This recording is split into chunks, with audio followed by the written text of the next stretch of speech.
I'm always amazed by the accountants that I meet and the fantastic ideas that they've got around pricing and how they can make sure they're delivering a fantastic service to their clients, but also making sure that they're not allowing profits to trickle through their fingers as well. So yes, we can provide you this incredible service, but if you want it, you're gonna have to pay for it, which is completely fair enough and exactly how it should be. So I just want to show you a couple of innovations that the accountants using GoProposal have been sharing with us and that have been putting into the system. It doesn't matter whether you use GoProposal or not. I don't want you to miss out on these innovations. I just want to share with you the thinking around it. So a lot of the thinking is around bookkeeping for this, because if you can nail bookkeeping, if you can get your bookkeeping services right, you win everything else. Because if your clients are getting their bookkeeping done on time, it means that you can then do management accounts on time and everything else. It just makes life so much easier, right? But one of the mistakes that accountants make is that they typically charge around time for these type of services. And if you charge on time for bookkeeping or these type of things, what it means is that it's no longer in your interest to improve your efficiency, because if it takes you half the amount of time to do it, then you are going to get paid half the amount, right?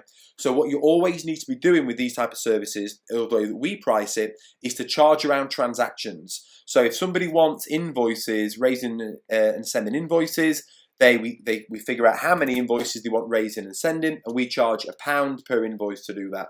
And so that's how we do it. So we put that into here. But one of the innovations that a recent accountant has brought to us, which I just think is brilliant, is if you have bank reconciliations, you put how many items need to be reconciled in here. But what they wanted was, what frequency of reconciliation did you want as well? So if you want monthly, which is our standard, then what we do is we multiply the number of items that need reconciling. Let's say you're charging £1 an item. So in this case, you're going to be charging £50 a month. And then that's how that works. If we get a calculation here, get a calculation, then that's going to come in for bank reconciliation at £50 a month. Are we charging £3 per invoice to do that? So that's how that price has come out. So in this instance here, we're charging £3 for an invoice and £1 for bank reconciliation.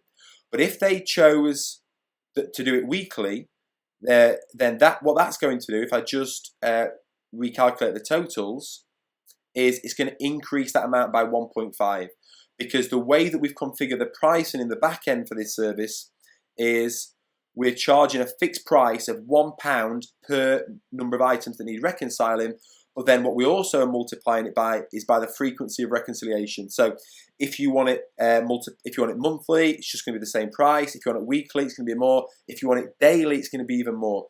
Because this is where clients make demands of you, and if you don't have a smart way of pricing those demands in, it's where you're going to become really frustrated with your client. It's where they're not going to pay you enough. You don't want to do the work that they're asking you to do. Where if you can think much smarter around the way that you price these type of services, what it means is that your client ends up with a service that they want, and you end up getting paid for that service. And so that's where if they say, yeah, but we want our bank account reconciling daily, no problem at all. Not a problem. We can do that for you. Let's just give you a price, and let's have a look what that looks like. That's going to be £100 a month for us to reconcile your bank account. How does that fit for you? If they don't like it, there's no emotion involved. We just go back and adjust the proposal. So that is just a couple of innovations I'd like to share with you. If you're on GoProposal, awesome. Go and implement those innovations yourself. It'll take you 2 seconds to turn them on as well. If you're not on GoProposal, then either get on GoProposal or take these ideas and implement them into whatever pricing system you're currently using.